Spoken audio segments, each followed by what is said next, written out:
Hey you guys, welcome back.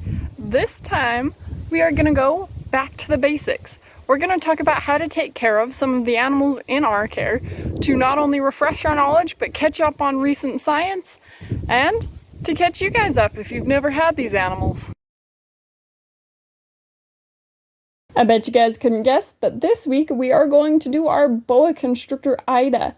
She is classified as a boa imperator, which is different from boa constrictor, and that is a recent development and part of why we do these care sheets over and over again is so we can catch up on some of the new science. Now we'll separate these care sheets into a few different guidelines. We're going to talk about the animal itself, the size of cage you need, the things you need inside your cage, the humidity, the temperatures, if you need UVB, food and frequency, as well as some cool facts that we've learned along the way. Starting with the animal, you need to know what the animal is and how big it's going to get. We're looking at boa imperator. The females can get longer than 10 feet, although it's relatively uncommon. However, they will average about 6 to 8 feet long. Males are a little bit smaller at 5 to 7 feet long. And they average about 33 pounds, which is pretty hefty, so be prepared for a large snake. And be prepared for a long lifespan. These snakes can live to 40 years, however, most average only about 30 years of age. It's recommended that you use a high-grade plastic like an expanded PVC. Those work the best for a lot of different reptiles, especially tropical reptiles. A general rule of thumb for the size of your cage, the smallest your cage should be, is when two sides of the cage equal the length of the snake. However, bigger is quite often better.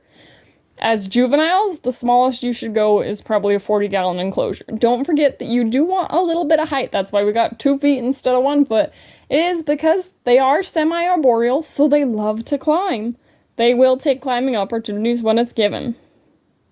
You also need to make sure that there are plenty of plants and hiding places, as well as at least 2 proper hides that they will feel comfortable in. The substrate can be really variable. There's plenty of different things you can use. Some people even use paper when they use the rack systems. However, I prefer a homemade soil type that's made out of topsoil, riptosoil, and play sand. And those work super great. I love to go bioactive, which is just a few more ingredients for that. And don't forget to clean your cage. If you have a bioactive cage, you need to spot clean at least weekly, make sure everything's taken care of. If not, you need to spot clean weekly, plus every 3 to 6 months you need to completely change out all of the bedding and disinfect all the walls. You want your humidity to stay around 60 to 70%. And you want to make sure you have a water bowl. The water bowl often helps you hold the humidity up higher levels. However, it can be too high, so we like to have a lid on our water bowl sometimes. Of course, a hole for the snake to get in and out of the lid properly. The water bowl doesn't need to be big. However, having a large water bowl for them to rest in often can be a really fun enrichment for them. As far as temperatures go, you want to keep the cage with a cool spot at 70 degrees and a hot spot at 90 degrees. Make sure you do have a cool and a hot side so that they can thermoregulate properly. Under cage heating is recommended. A lot of people like to do side heat because that's a perfect mid-ground. And as far as lighting, you want a 13 to 11 photo period, which means 13 hours of daylight, 11 hours of darkness. That seems to work the best, and then when winter comes, you can flip that around. You do not actually need UVB, however, more and more studies are coming out stating how beneficial UVB is, even for nocturnal animals like boa constrictors. Boa constrictors eat rats and mice depending upon their size, and their food should never be much bigger than their middle girth. When they are 2 years old and younger, you should be feeding them about every 7 to 10 days. But as adults, they can be fed as infrequently as 10 to 14 days. Boas make tremendous pets. These are great animals to keep as pets.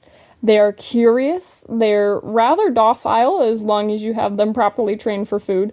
They do absolutely love food, which I think is a major plus. But often, if you like to hold them, it means that they need to be target trained so that they can easily identify between you and food. So to sum it up, boas are actually a rather hardy animal. They're easy to take care of. They eat super well, which I think is a great plus after owning ball pythons. They are fun to interact with and to watch them explore their cages. They do require a lot of space and a slightly experienced hand because they love their food. However, they are well worth it, and as long as you are prepared for that size, they make a great easy pet, and honestly, they could be considered an easy beginner pet. The only things you gotta watch out for is that size, the food aggression that sometimes comes, and the humidity. But all three of those can be relatively easily mitigated. Thank you guys for watching, and don't forget to like and subscribe. Comment down below your snake's name and your favorite morph of boa constrictor, because they come in a lot of morphs. My favorite is Moonglow, or Eclipse. Eclipse is amazing too.